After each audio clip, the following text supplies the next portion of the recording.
Well, yeah, this is obviously an important issue. And actually, I introduced legislation last year, maybe a year and a half ago, I can't remember the exact time, with my Democratic friend, Abigail Spanberger from Virginia, bipartisan issue. We have 5 Republican co-sponsors, 10 Democrat co-sponsors. You rightly mentioned Michael Cloud as one of them, my fellow Texan. And the purpose of it is pretty simple.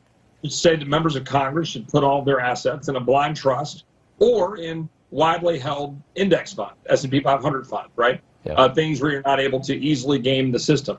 You pointed out the absurd wealth that has been accumulated by people like Speaker Pelosi, who's been in Congress for 40 years, and looking at the transactions there. You also noted Senator Burr, and look, I don't mean to impugn Senator Burr.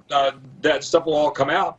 But the SEC has said that there was material non-public information concerning COVID-19. Of course. And its potential impact that was brought out at the time that was what precipitated his trades. Now, like a lot of the stuff that we look at is publicly available. That's true. But there are countless times where we're looking at stuff and then we're getting first glimpses at the information that impacts our ability. But more importantly, it's just the perception or the reality of corruption when we're trading stocks at a time when we're making big public policy decisions that impact our country.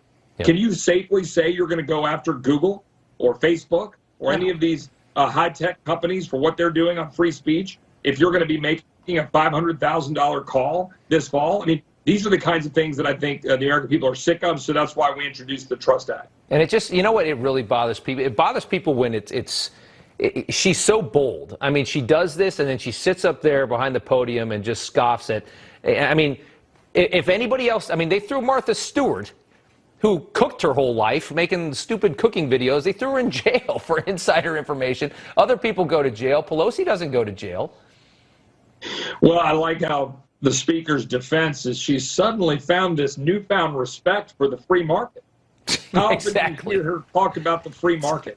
How often is she standing up in defense of small businesses getting crippled by her authoritarian, tyrannical COVID mandates that she's fully supportive of across the country, shutting down businesses, enriching Amazon and big corporate America, by the way, in the process, and the amount of corporate cronyism going on. That's exactly right. How much money have insurance companies made since Obamacare was passed 12 years ago? They have made money hand over fist. How much money is Pfizer making? How much money is big healthcare making? It's all How much money is big tech making? Now, look, I'm a capitalist. You're a capitalist. I want people to make money on their investments. I defended pharmaceutical companies in committee, in the House Oversight Committee, because my life was saved by a drug that was created, manufactured, and produced by pharmaceutical companies. And I defend their profitability.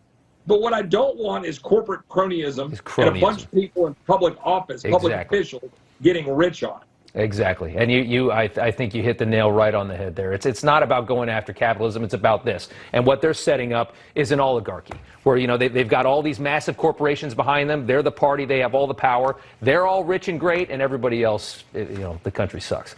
Texas Congressman Chip Roy, thank you so much for joining us. We appreciate it. Always good to be on. God bless. All right.